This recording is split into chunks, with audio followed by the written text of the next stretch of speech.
আজকে আপনারা ভাই আপনাদেরকে এমন সেটিং এর কথা মানে এমন একটা ট্রিকের কথা বলবে যার দ্বারা আপনার প্রিয়জনের নাম্বার যখন আপনি ফোনটি লক থাকবে কেউ দেখতেই পারবে না। ফ্রেন্ড কল করছিল, বাবার হাতে ফোন ছিল, বাবা কিছু দেখে নাই তো। ওই জন্ত, হ্যাঁ বাবা। তোর ফোনে সোনার নামে কার নাম্বার সেভ করা আছে?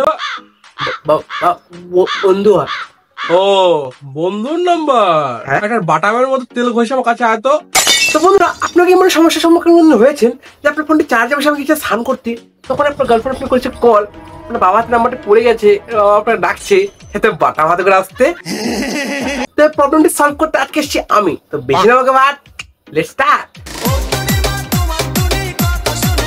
তো বন্ধুরা বেশি যেহেতু আপনার মাত্র দুটো ট্রিক নিজের ফোনে অ্যাপ্লাই করতে হবে। কি প্রথম ট্রিকটি হলো আপনার প্রিয়জনের নাম্বারটি আছে সেই নাম্বারের জায়গায় নামটি সরিয়ে দিন, সরানোর পর সেখানে দিয়ে দিন ডট, কারণ এডিটে যে নামের জায়গায় করে দেবো আমি পয়েন্ট মার্ক, দেখি নামটা কিন্তু সরে গেল। করার পর তারপর আপনি কলের সেটিং এ, তো বন্ধুরা সেটিং আসার পর দেখুন আপনার সামনে অনেকগুলো অপশন চলে আসছে, লেখা আছে caller background, caller information, caller ads and ringtone. তো করবেন কলার ইনফরমেশনে ক্লিক, ক্লিক করার দেখবেন এখানে তিনটা অপশন চলে আসছে, profile picture size, show contact phone number, show extra detail. তো বন্ধুরা শো কন্ট্যাক্ট ফোন নাম্বার যে অপশনটা আছে সেটা করবেন অফ করার পর চলে যাবেন ব্যাক। চলুন ট্রাই করে দেখি এবার কল করার পর এই নাম্বারটি শো করে কিনা। বললাম ব্যাক, এখানে ট্রাই করে দেখি কল ঢুকেছে এখানে। দেখুন বন্ধুরা এখানে নামের জায়গায় নামটা শো করছে না, আর নাম্বার জায়গায় নাম্বারটা শো করছে না, যখন আমার ফোনটা অফ আছে তার মানে কি আমি আর কোনদিন বাস খাবো না।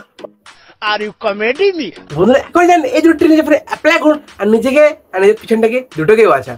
আর এমন ছোট টিপস সাবস্ক্রাইব করুন।